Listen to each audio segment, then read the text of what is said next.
अस्सलाम वालेकुम dear students. आज के लेक्चर में हम बेसिकली लास्ट टॉपिक स्टडी करेंगे केमिकल काइनेटिक्स का, जिसमें हम लास्ट टाइम कोलियन थ्योरी स्टडी कर रहे थे रिएक्शन रेट्स के हवाले से। आज हम ट्रांजिशन स्टेट थ्योरी को डिस्कस करेंगे। ट्रांजिशन स्टेट जैसा कि आपके पास ये ऐसी स्टेट को कहते हैं जो दो स्टेजेस के दरमियान में आपके पास मौजूद होती है। अब ट्रांजिशन स्टेट थ्योरी हमें क्या बताती है? It tells us about the continuous series of changes in bond distances when the reacting molecules approach each other.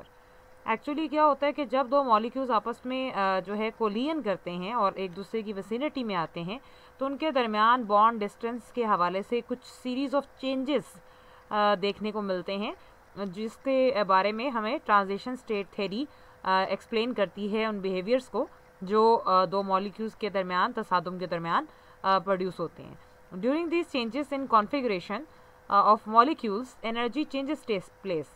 यानी जब आपके पास कॉन्फ़िगरेशन कहते हैं अरेंजमेंट ऑफ एटम्स और मॉलिक्यूल, एटम्स की अरेंजमेंट को कहते हैं। किसी भी मॉलिक्यूल में एटम्स किस तरह से अरेंज हैं उसको हम कॉन्फ़िगरेशन कहते हैं, और उसमें जो चेंज है बेसिकली एनर्जी के चेंज का सबब बनता है। The molecules which are reacting form a specific configuration. जो मॉलिक्यूल्स आपस में रिएक्ट करते हैं, कोलाइड करते हैं, कोलाइड करने के बाद उनकी एक ख़ास किस्म की ओरिएंटेशन होती है और वो स्पेसिफिक कॉन्फ़िगरेशन एक्वायर कर लेते हैं, और प्रोडक्ट में ट्रांसफॉर्म होने से पहले वो स्पेसिफिक कॉन्फ़िगरेशन आपके पास ट्रांजिशन स्टेट या एक्टिवेटेड कॉम्प्लेक्स कहलाती है।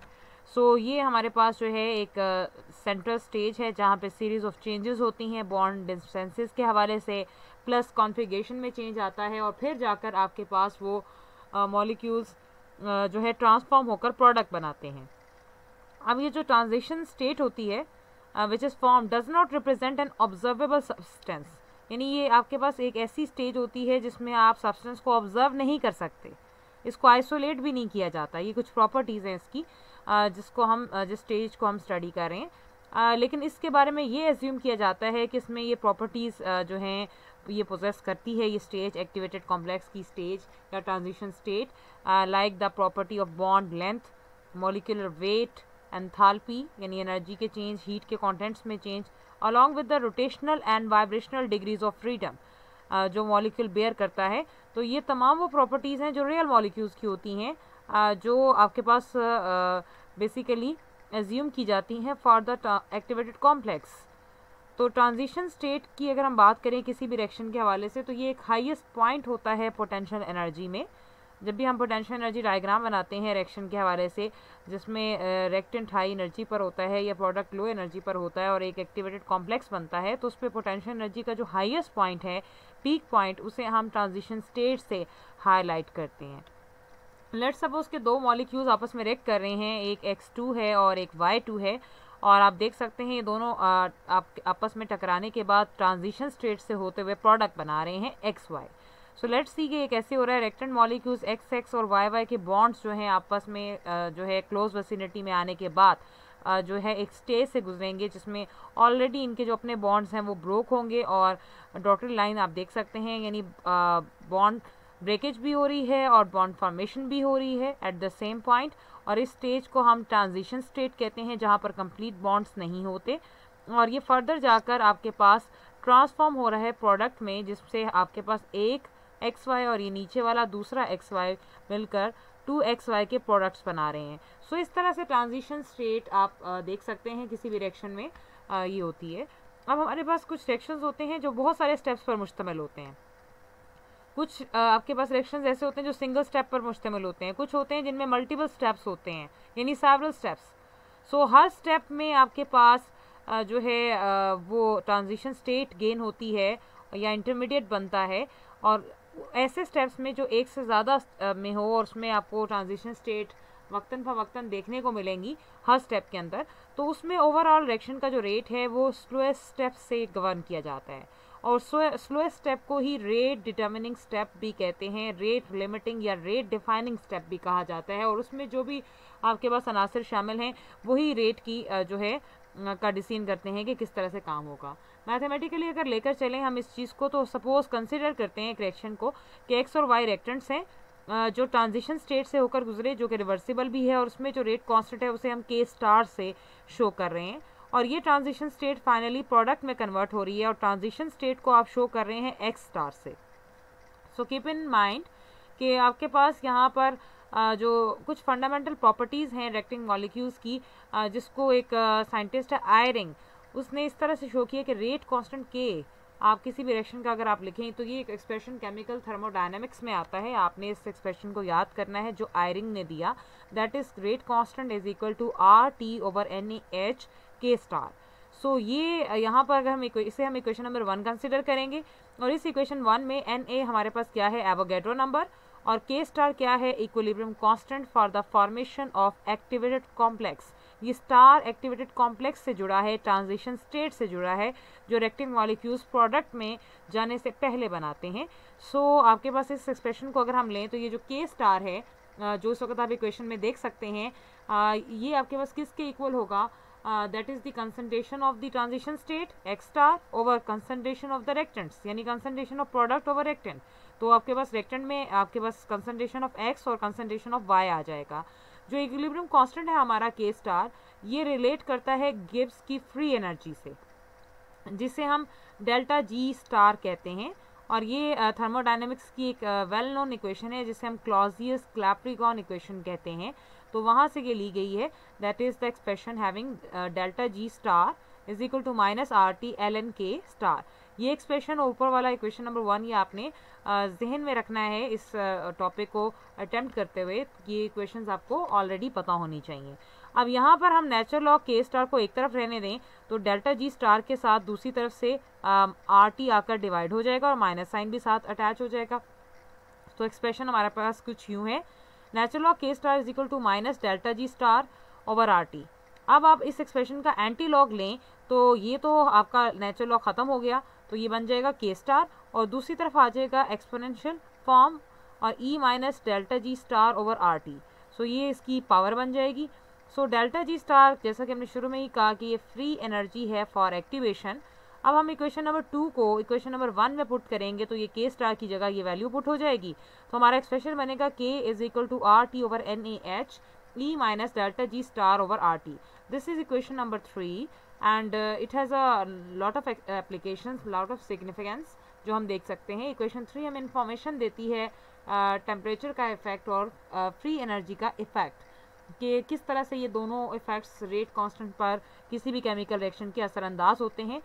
इस इक्वेशन में दो फैक्टर्स हैं, एक तो है हमारे पास, अगर हम इसे गौर से देखें तो ये है जी RT/NaH का एक्सप्रेशन, और दूसरा फैक्टर है exponential factor E minus delta G star over RT। अगर हम टेम्परेचर को इस पहले फैक्टर के लिहाज से टेम्परेचर को कांस्टेंट कर देते हैं तो दूसरा फैक्टर आपके पास, यानी फर्स्ट फैक्टर कांस्टेंट हो गया। सो रेट कांस्टेंट जो है सारे का सारा अब इस पे तो डिपेंड नहीं करेगा, सेकंड फैक्टर पर डिपेंड करेगा। So rate constant depends upon the second factor, जिसमें फ्री एनर्जी चेंज मौजूद है। सो डेल्टा G नॉट अगर उसकी वैल्यू नेगेटिव है तो सेकंड फैक्टर की वैल्यू ग्रेटर देन यूनिटी होगी। सो रेट कांस्टेंट हमारे पास क्या होगा, ज़्यादा फेवरेबल होगा।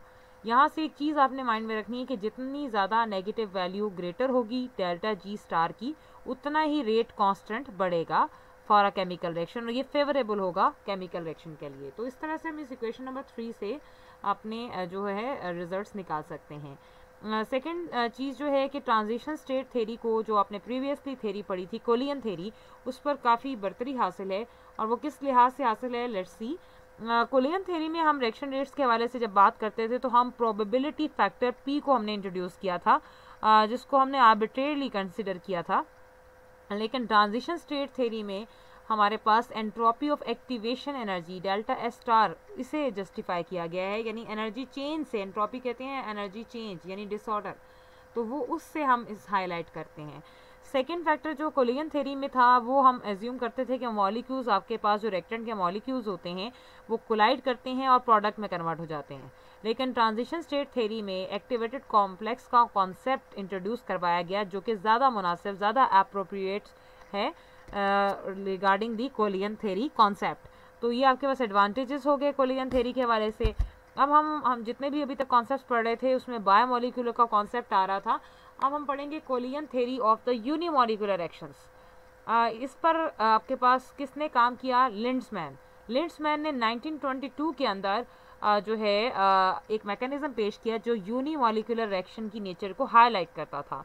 इनफैक्ट जितने भी कोलियंस हम देख रहे हैं अब तक, उसमें मॉलिक्यूल्स आपस में टकराते हैं और टकराने पर वो एनर्जी हासिल कर लेते हैं जिससे वो फर्दर जो है प्रोडक्ट बना सके। और it is believe that all the reactions must at least bye molecular, के तमाम रिएक्शंस को बाय मॉलिक्यूलर होना है, क्योंकि जब वो टकराएंगे तो एक से ज़्यादा मॉलिक्यूल्स उसमें इन्वॉल्व होते हैं कोलियन के दौरान। तो लिंड्समैन ने यूनिमॉलिक्यूलर रिएक्शंस को हाईलाइट किया जिसमें एक ही मॉलिक्यूल रिएक्शन में हिस्सा लेता है। इस रिएक्शन की प्रोग्रेस को स्टडी करने के लिए लिंड्समैन ने प्रपोज किया कि such reactions also proceed to the forward direction by collision, कि जो यूनिमॉलिक्यूलर रिएक्शंस होते हैं वो भी फॉरवर्ड ही मूव करते हैं और कोलियन के थ्रू ही मूव करते हैं, और उनमें भी एनर्जी जो होती है एक्टिवेशन एनर्जी के इक्वल होती है, तो तभी काम होता है। सो इस चीज़ के लिए उसने सपोज किया कि हमारे पास कोई रिएक्टेंट है, उसका मॉलिक्यूल है ए और वो प्रोडक्ट बना रहा है, तो ए कन्वर्ट होता है प्रोडक्ट में। तो ए का जो डिसअपेयर होना है, आप उसको रेट के तसादुम में ले सकते हैं कि rate is directly proportional to concentration of A in this expression. So हमारे पास मैथमेटिकली ये क्या बनेगा, minus D concentration of A over D T is directly proportional to concentration of A over A. So यहाँ पर हम इस expression में से प्रोपोर्शनैलिटी को हटाएंगे तो हमारे पास रेट कांस्टेंट क्या आ जाएगा, जो कि इस सेक्शन को हाईलाइट करता है।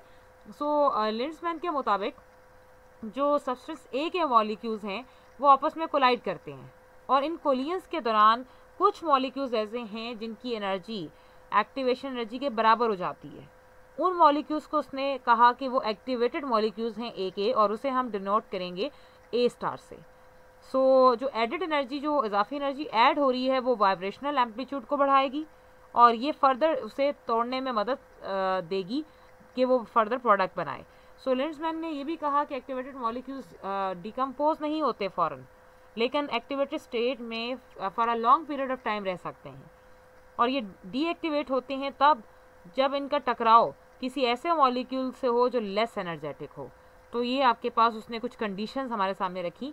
इन अदर वर्ड्स कि वी हैव टू वेज कि हम ए स्टार यानी एक्टिवेटेड को डीएक्टिवेट कर सकें। पहली वजह कि जब वो किसी भी मॉलिक्यूल ये वाले मॉलिक्यूल जब टकराते हैं, they may collide with deactivated molecules of A, तो वो डीएक्टिवेट हो जाएंगे, यानी एक्टिवेटेड मॉलिक्यूल्स डीएक्टिवेट हो सकते हैं जब वो ए के साथ टकराएं। सेकेंड केस ये है कि एक्टिवेटेड मॉलिक्यूल्स या तो प्रोडक्ट में ही कन्वर्ट हो जाएं कोलियन से पहले। तो ये दो अनासर हैं जो एक्टिवेटेड मॉलिक्यूल्स को डीएक्टिवेट कर सकते हैं। अब 3 स्टेप्स हमारे पास इन तमाम बातों के साथ आते हैं। पहला केस क्या है कि ए के मॉलिक्यूल्स जब आपस में टकराएंगे तो पहला जो हमारे पास रेट आएगा वो रेट कांस्टेंट फॉर 1 होगा, जिसमें आपके पास मॉलिक्यूल एक्टिवेटेड हो रहा है और उसे हम ए स्टार से शो कर रहे हैं प्लस ए। तो ये स्टेप एक्टिवेशन का है। रेट हम जब इसका लिखेंगे तो rate is equal to rate constant for K1 concentration of A over concentration of A. So ये रेट आपके पास K1 concentration of A raise to the power 2, ये आपके पास इक्वेशन नंबर 1 कहलाएगी, जिसमें एक्टिवेशन का रेट हम देख रहे हैं। सेकेंड केस है कि यही एक्टिवेटेड और आपके पास ए का मॉलिक्यूल आपके पास फिर फर्दर आपस में, यानी यही एक्टिवेटेड मॉलिक्यूल जब ए के साथ टकराएगा तो ये डीएक्टिवेट हो जाएगा। तो आप देख सकते हैं कि अब रेट कांस्टेंट को हम K2 से रिप्रेजेंट करेंगे और ए प्लस ए आ जाएगा, यानी अब हमारा जो एक्टिवेटेड मॉलिक्यूल था ए के साथ टकराने पर डीएक्टिवेट हो गया। तो इस तरह से पॉइंट नंबर 1 आपको इक्वेशन नंबर 2 से समझ आ जाता है कि किस तरह से डीएक्टिवेशन मुमकिन है। सो इस एक्सप्रेशन का रेट हम जब लिखते हैं that is equal to K2 A star concentration of A. So ये आपके पास रेट में हमेशा रिएक्टेंट्स की कंसंट्रेशन को लिया जाता है, तो ये डीएक्टिवेशन की इक्वेशन नंबर 2 बन गई।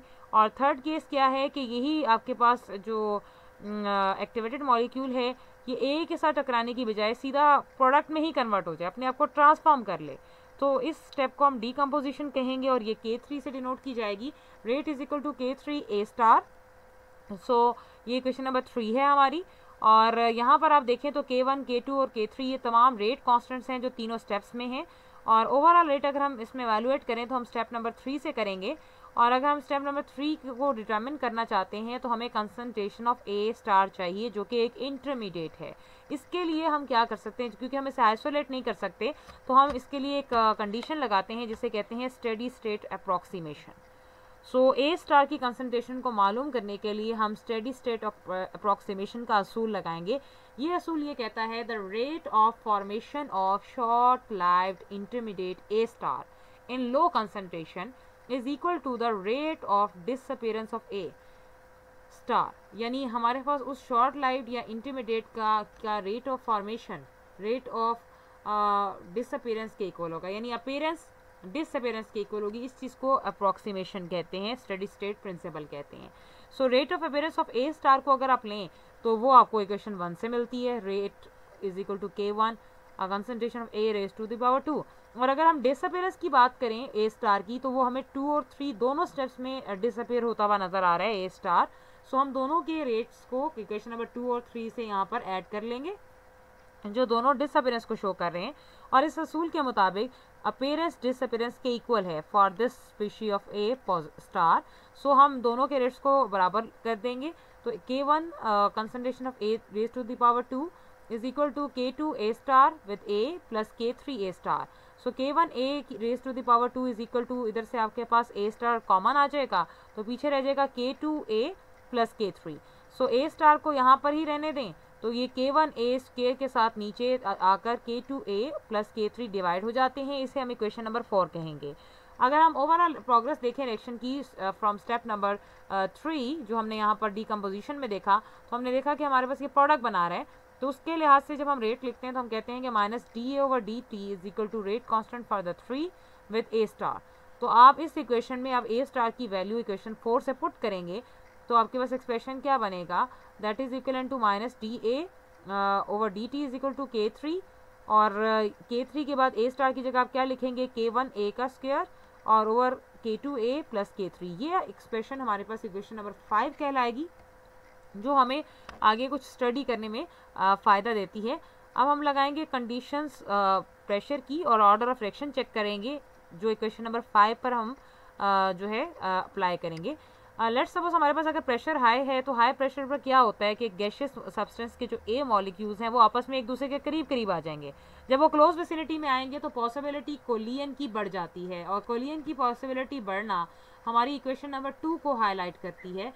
और 2 और 3 में जब हम कंपैरिजन करते हैं तो रेट कांस्टेंट K2 और K3 में आप जब कंपैरिजन करें तो हाई प्रेशर पे क्योंकि कोलियन बढ़ रहा है और कोलियन बढ़ने से आपके पास डीएक्टिवेशन का चांस ज़्यादा होता है, तो K2 ग्रेटर होगा, K3 स्मॉलर होगा। तो K2 का रेट एक्सप्रेशन आपने अभी इक्वेशन नंबर 2 में देखा, K2 A स्टार A, जो आप इसके सामने लिखेंगे, और K3 का एक्सप्रेशन है जी K3 A स्टार। सो इन दोनों में क्योंकि K3 स्मॉलर है, अब अगर A स्टार को देखें तो ये दोनों तरफ से कैंसिल हो जाता है, पीछे रह गया K2 with concentration of A greater than K3। So K3 क्योंकि स्मॉलर क्वांटिटी में है, तो इक्वेशन नंबर 5 में जब हम ये कंडीशन एट हाई प्रेशर की लगाएंगे तो K2A तो ग्रेटर है, K3 आपके पास स्मॉलर है, तो डिनोमिनेटर का K3 आपके पास इग्नोर हो जाएगा। जो चीज़ स्मॉलर में हो और डिनोमिनेटर में मौजूद हो उसे इग्नोर कर देते हैं, तो माइनस dA/dt, बाकी एक्सप्रेशन एज इट इज़ रहेगा।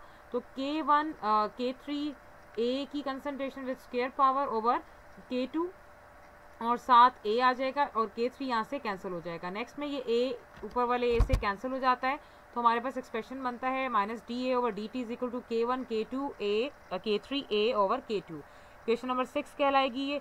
तमाम कॉन्स्टेंट्स को हम सिंपल कॉन्स्टेंट से डिनोट कर सकते हैं, तो ये एक रेज टू द पावर 1 बन जाती है, जिसे क्वेश्चन नंबर 7 कहेंगे। तो हाई प्रेशर पर हमारे पास रिएक्शन फर्स्ट ऑर्डर हो जाता है। लो प्रेशर करेंगे तो हमारे पास मॉलिक्यूल्स ऑफ ए टाइप के पास ज़्यादा टाइम होगा कि वो डीएक्टिवेट हो, और स्टेप नंबर 3 ज़्यादा प्रोमिनेंट होगा।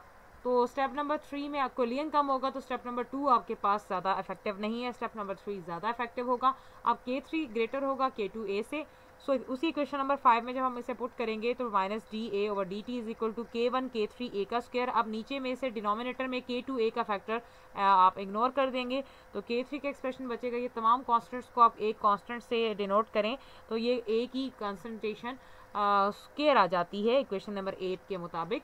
तो लो प्रेशर पर आपका रिएक्शन सेकंड ऑर्डर बन जाता है। तो ये फर्स्ट ऑर्डर से सेकंड ऑर्डर में आपके पास एट लो प्रेशर चेंज होना ये यूनिमोलिकुलर रिएक्शंस में ऑब्जर्वेबल है। जैसा कि थर्मल डिकम्पोजिशन ऑफ एजोमीथेन की थर्मल डिकम्पोजिशन में आपके पास इथेन और नाइट्रोजन गैस रिलीज हो रही है। इसी तरह नाइट्रोजन पेंटॉक्साइड में नाइट्रोजन टेट्राऑक्साइड और ऑक्सीजन की फॉर्मेशन हो रही है जब ये थर्मली डिकम्पोज होता है। तो ये रिएक्शंस कंफर्म करते हैं लिंड्स-मैन के मैकेनिज्म को, और ये रिएक्शंस आपके पास सोल्यूशन स्टेट में ज़्यादा फ्रूटफुल हैं with solvent molecules. Unimolecular change is controlling and the mechanism is first order, तो हाई प्रेशर ज़्यादा प्रिवेल करता है। तो रिएक्शन मैकेनिज्म में क्या होता है कि ब्रेकेज होती है, फॉर्मेशन होती है, ये आपने देख लेना है, इसमें कुछ खास नहीं है। इसी तरह ज्योमेट्रिकल कॉन्फ़िगरेशन में आपके पास मॉलिक्यूल्स अपनी बिहेवियर को चेंज करते हैं, और किस तरह से चेंजेस होते हैं, वो sequence of steps through which the reaction is suppose to take place, उसे हम रिएक्शन मैकेनिज्म कहते हैं। तो रिएक्शन मैकेनिज्म टेंटेटिव होता है, ये कंसिस्टेंस भी होता है विद द अवेलेबल एविडेंस, इसमें एक्सपेरिमेंटल फैक्ट्स भी होते हैं, और तमाम वो स्टेप्स जो एक मैकेनिज्म को कंप्लीट करते हैं किसी भी रिएक्शन में, उसे हम एलिमेंट्री स्टेप्स कहते हैं।